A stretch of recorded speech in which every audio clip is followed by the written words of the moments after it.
Hello, I'm John Conrad. In the last episode, I had you look at your credit report and credit score. I know it can be very tedious to go through these items, but it's so important because your credit score is so vital to your financial future. In this episode, I'll have you start by going to Personal Capital or Mint.com. Both of these websites track your spending and income over the previous periods. It's important to understand I'm not asking you to set up a budget. In fact, I don't believe in budgets. The purpose of a budget is to look at your spending. So just do that. The other negative about a budget is it's bound to fail. And as soon as it fails, you'll feel like a failure and you'll not want to move forward. So just look at your spending habits. Determine what kind of expenses you have and where you're spending too much. Once you log onto these sites, make sure that you connect your credit card, your banks, your investment accounts if you have them, and even put on your real estate. It's a great way to track your net worth, but more importantly, you can track your expenses over time. You can see which direction your expenses are going and determine if you have any wasteful spending that you can cut. Again, I'm not looking for you to actually go in and slash your budgets here.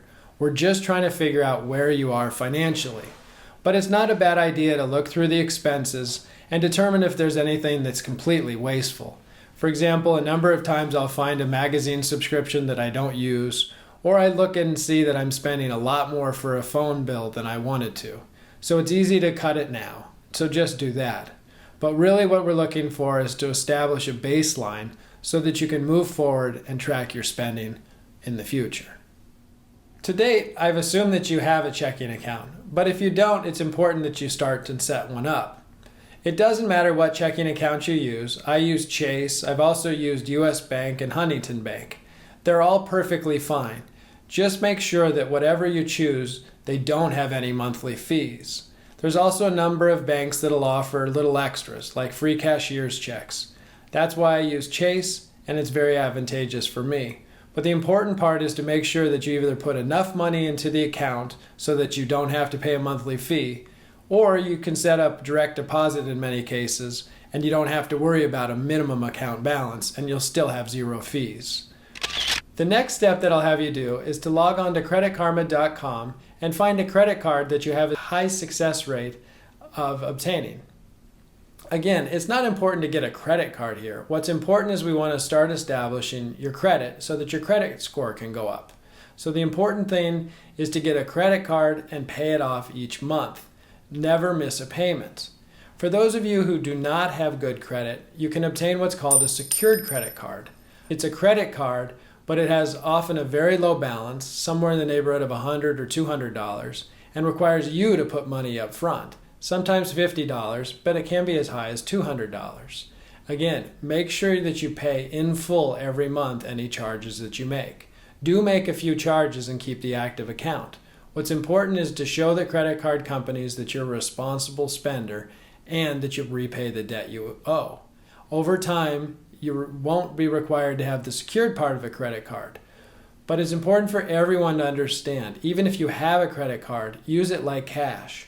Only purchase things when you have money in the bank. If you don't have the money in the bank, the interest rates on the credit card will be too much and eventually it will draw you into debt. It happens to too many people too often.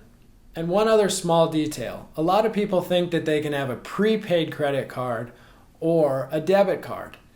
This will not have the same impact on your credit score as these cards do not report to the credit reporting bureaus. So make sure that you're obtaining a credit card that does report to the credit bureaus. This is the only way to improve your credit score.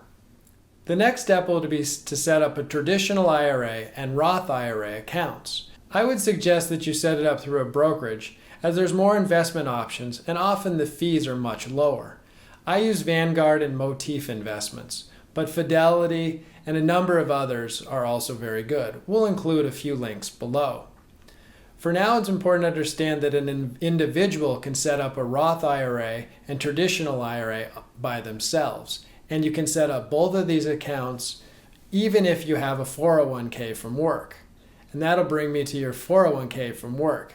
The only thing to do here is make sure that you're making the contribution that obtains the full employer match. So in many cases, When you put money into a 401k, your employer will match that money up to a certain amount. If you don't put in enough money, the employer won't match it. You're literally throwing money away in this case. There's no other way to earn 100% return on your money in a retirement account guaranteed, so don't miss this opportunity.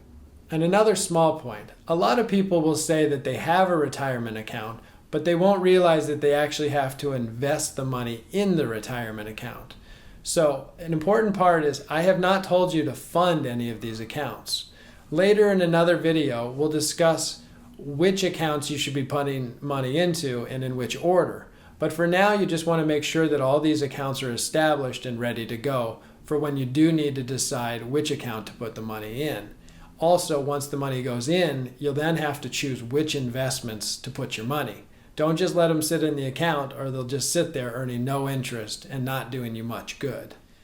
To date, you should now have a plan for your future, your credit score, your credit report, any documentation related to negative marks on that credit report. You should have a checking account, 2 savings accounts, a credit card, and you should be linked to Personal Capital or Mint.com so you can track your spending habits. All these steps might have taken quite a while, but I think they're very important because now you have a baseline from which you can begin to establish your financial future. If you've enjoyed this video, please give me a thumbs up, and if you have any questions or comments, please enter them below. I'll see you in the next video.